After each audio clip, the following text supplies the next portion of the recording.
Hi friends, ಎಲ್ಲರಿಗೂ ನಮಸ್ಕಾರ. ಮಂಜು ಕ್ರಿಯೇಟಿವ್ಸ್ಗೆ ಸ್ವಾಗತ. ಇವತ್ತು ಒಂದು ಸಿಂಪಲ್ ಮೆಥಡಿಂದ ಜರ್ದೋಸಿ ರೋಸಸ್ ಹೇಗೆ ಮಾಡೋದು ತೋರಿಸ್ತಿದ್ದೀನಿ. ಹಾಗಾಗಿ ಕೊನೆ ತನಕ ನೋಡಿ, ಮಧ್ಯದಲ್ಲಿ ಸ್ಕಿಪ್ ಮಾಡಬೇಡಿ. ಮತ್ತು ಸಬ್ಸ್ಕ್ರೈಬ್ ಮಾಡದೇ ಇರೋರು ದಯವಿಟ್ಟು ಸಬ್ಸ್ಕ್ರೈಬ್ ಮಾಡಿ ಫ್ರೆಂಡ್ಸ್.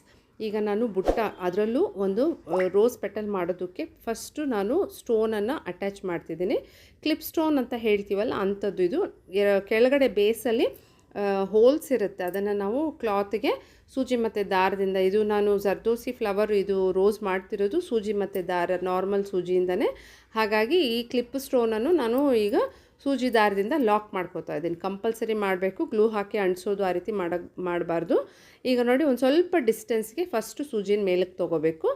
ಜರ್ದೋಸಿ ಬಂದು 1/4 ಇಂಚ್ಗಿಂತ ಸ್ವಲ್ಪ ಉದ್ದ ಕಟ್ ಮಾಡ್ಕೊಂಡಿದ್ದೀನಿ. 2 ಕಲರ್ ಇದೆ ಫ್ರೆಂಡ್ಸ್, ಒಂದು ಪಿಂಕ್ ಮತ್ತು ಒಂದು ಆರೆಂಜು. ಈ ಬ್ಲೌಸ್ ಇರೋದು ಹಾಗೇ 2 ಕಲರ್ ಕಾಂಬಿನೇಷನಲ್ಲಿ ಈ ಒಂದು ಪೆಟಲ್ಸ್ ಬರುತ್ತೆ. ಈಗ ಫಸ್ಟು ಒಂದು ಜರ್ದೋಸಿ ಹಾಕ್ತೆ.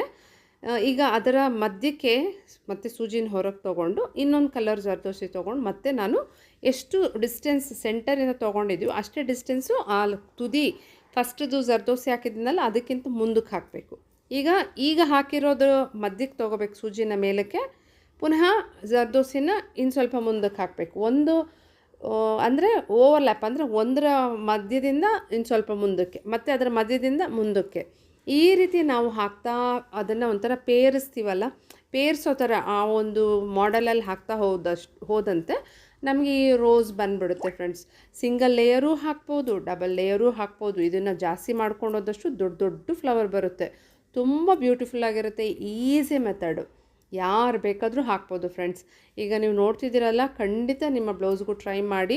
ಮತ್ತು ಸಿಂಪಲಾಗಿ ಹಾಗೆ ಬ್ಲೌಸ್ ವರ್ಕ್, ಅಂದರೆ ಹಾಗೆ ಹೊಲಿಸಿ ಹಾಕ್ಕೊಳ್ಳೋಕ್ಕಿಂತ ಈ ಥರ ಹೊಲಿದಿರೋ ಬ್ಲೌಸ್ಗೂ ನೀವು ಟ್ರೈ ಮಾಡ್ಬೋದು. ಮತ್ತು ಕೊನೆ ಜರ್ದೋಸಿ ಮಾತ್ರ ಫಸ್ಟ್ ಅದರ ಒಳಗಡೆಗೆ ಹಾಕಬೇಕು. ಇಲ್ಲಿ ಸ್ವಲ್ಪ ಮರ್ಜ್ ಆಗೋಯ್ತು, ಇದು ವಿಡಿಯೋ ಬ್ಲರ್ ಆಯಿತು. ಈಗ ನೋಡಿ, ಈಗ ಆಲ್ಮೋಸ್ಟ್ ಎಲ್ಲ ಮುಗಿದಿದೆ. ಕೊನೆಗೆ ಎಂಡ್ ನಾಟ್ ಹಾಕ್ತಾ ಇದ್ದೀನಿ. ಈ ರೀತಿ ಹೇಗೆ ನಾವು ಎಂಡ್ ನಾಟ್ ಹಾಕೋದು ಅನ್ನೋದ್ರದ್ದು ಶಾರ್ಟ್ಸು ನಮ್ಮ ಮಂಜು ಕ್ರಿಯೇಟಿವ್ಸ್ ಚಾನಲಲ್ಲಿದೆ, ಖಂಡಿತ ನೋಡಿ ತಿಳ್ಕೊಳ್ಳಿ. ಯಾವಾಗಲೂ ಎಂಡ್ ನಾಟ್ ತುಂಬ ಇಂಪಾರ್ಟೆಂಟು. ಈಗ ಇದು ಕಂಪ್ಲೀಟ್ ಆಯಿತು. ಸೇಮ್ ಬ್ಲೌಸ್ ಬ್ಯಾಕ್ಗ್ರೌಂಡ್ ಏನಿದೆಯೋ ಅದೇ ಥರ ಪೆಟಲ್ಸ್ ಇರೋದ್ರಿಂದ ಸ್ವಲ್ಪ ಗ್ರ್ಯಾಂಡಾಗಿ ಕಾಣಬೇಕಲ್ವ, ಅದಕ್ಕೆ ಗ್ರೀನ್ ಕಲರನ್ನು ಇಲ್ಲಿ ಯೂಸ್ ಮಾಡ್ತಿದ್ದೀನಿ. ಗ್ರೀನ್ ಕಲರ್ ಸ್ಯಾರಿಯಲ್ಲಿ ಇಲ್ಲ, ಆದರೂ ನಾವು ಈ ರೀತಿ ಲೈಟ್ ಗ್ರೀನು, ಡಾರ್ಕ್ ಗ್ರೀನು, ಅಥವಾ ಗ್ರೀನ್ ಅಲ್ಲದ ಬೇರೆ ಕಲರು ನಿಮಗೆ ಯಾವುದು ಅನಿಸುತ್ತೋ ಆ ರೀತಿ ಹಾಕ್ಕೋಬೋದು. ಈಗ ನಾನು ಅದನ್ನು ಜಸ್ಟ್ ಸ್ಟಾರ್ ಒಂದು ಪ್ಯಾಟ್ರನಲ್ಲಿ ಬರೋ ರೀತಿ ಜಸ್ಟು ಅದಕ್ಕೆ ಔಟ್ಲೈನ್ ಹಾಕ್ತಾಯಿದ್ದೀನಿ. ತುಂಬ ಚೆನ್ನಾಗಿರುತ್ತೆ. ಈ ಥರ ಸಿಂಪಲ್ ಮೆಥಡ್ಸನ್ನು, ಸ್ಟೆಪ್ಸನ್ನು ಫಾಲೋ ಮಾಡಿದರೆ ಬಿಗಿನರ್ಸು ಈಸಿಯಾಗಿ ನಿಮ್ಮ ಬ್ಲೌಸನ್ನು ಕಂಪ್ಲೀಟ್ ಮಾಡ್ಕೋಬೋದು. ಸ್ಟಾರ್ಟಿಂಗೇ ನೀವು ದೊಡ್ಡ ಪ್ರಾಜೆಕ್ಟ್ ತೊಗೊಳೋಕ್ಕಿಂತ ಈ ಥರ ಪುಟ್ಟ ಪ್ರಾಜೆಕ್ಟ್ ಮಾಡಿದಾಗ ನಿಮ್ಗೆ ಬೇಗ ಮುಗಿಯುತ್ತೆ, ಖುಷಿ ಕೊಡುತ್ತೆ, ಮತ್ತು ನೀವು ಹಾಕಬೇಕು ಮತ್ತು ಇನ್ನಷ್ಟು ಮಾಡೋಣ ಅಂತ ಅನ್ನಿಸ್ತಾ ಇರುತ್ತೆ. ಖಂಡಿತ ಆರಿ ವರ್ಕ್ ಟ್ರೈ ಮಾಡ್ಬೋದು ಫ್ರೆಂಡ್ಸ್. ಯಾರು ಬೇಕಾದರೂ ಕಲಿತು, ಟ್ಯುಟೋರಿಯಲ್ ವೀಡಿಯೋಸು ನನ್ನ ಮಂಜು ಕ್ರಿಯೇಟಿವ್ಸ್ ಚಾನಲಲ್ಲಿದೆ, ಎಲ್ಲ ಫ್ರೀ ಆಗಿದೆ. ಸಬ್ಸ್ಕ್ರೈಬ್ ಮಾಡಿಕೊಂಡ್ರೆ ಒಳ್ಳೆಯದು. ಆರಾಮಾಗಿ ನೋಡಿ ಕಲ್ತ್ಕೊಂಡು ಬ್ಲೌಸ್ ವರ್ಕ್ ಮಾಡ್ಬೋದು.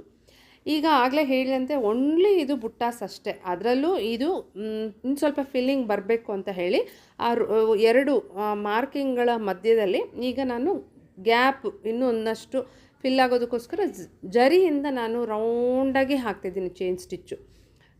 ಇದು ಅಷ್ಟೇ ಚಿಕ್ಕ ರೌಂಡ್ ಬರೋದು ಕೂಡ. ಆಮೇಲೆ ನಾನು ತೋರಿಸ್ತೀನಿ ಬ್ಯಾಕ್ ನೆಕ್ಕಲ್ಲಿ ಎಷ್ಟು ಚೆನ್ನಾಗಿ ಕಾಣುತ್ತೆ. ಇದು ಈಗ ಹಾಕ್ತಾ ಇರೋದಷ್ಟೇ ಅಲ್ವಾ, ಎಲ್ಲ ಹಾಕಿದ ಮೇಲೆ ಹೇಗಿರುತ್ತೆ ನೋಡೋಣ ಬನ್ನಿ.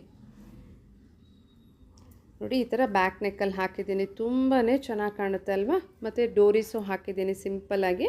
ಇದಿಷ್ಟೇ ಹಾಕಿದ್ದು. ಆಮೇಲೆಯಿಂದ ಅವರು ನೆಕ್ಕು ಕೂಡ ಬೇಕು ಅಂತ ಹೇಳಿದರು, ಅದಕ್ಕೆ ನಾನು ರೋಪ್ ಪ್ಯಾಟರ್ನ್ ಹಾಕ್ತೆ. ಅದರ ವೀಡಿಯೋ ರೆಕಾರ್ಡ್ ಮಾಡಿಲ್ಲ. ತುಂಬ ಚೆನ್ನಾಗಿ ಈಸಿಯಾಗಿ ಮಾಡ್ಕೋಬೋದು ಅದರ ಡಿಸೈನ್. ಅದರಿಂದ ನಿಮ್ಮ ಜೊತೆ ಶೇರ್ ಮಾಡೋಣ ಅನ್ನಿಸ್ತು, ಮಾಡಿದ್ದೀನಿ. ಖಂಡಿತ ಟ್ರೈ ಮಾಡಿ, ಹೇಗೆ ಅನ್ನಿಸ್ತು ಅಂತ ವಾಟ್ಸಪ್ಗೆ ನೀವು ಮಾಡಿದರೆ ಫೋಟೋಸ್ ಕಳಿಸಿ. ನೆಕ್ಸ್ಟ್ ವೀಡಿಯೋದಲ್ಲಿ ಇನ್ನಷ್ಟು ಸಿಂಪಲ್ ಮೆಥಡಿಂದ ಬ್ಲೌಸ್ ವರ್ಕ್ ಮಾಡೋದು ತೋರಿಸ್ತೀನಿ. ಅಲ್ಲಿವರೆಗೂ ಎಲ್ಲರಿಗೂ ಒಳ್ಳೆಯದಾಗಲಿ. Bye friends.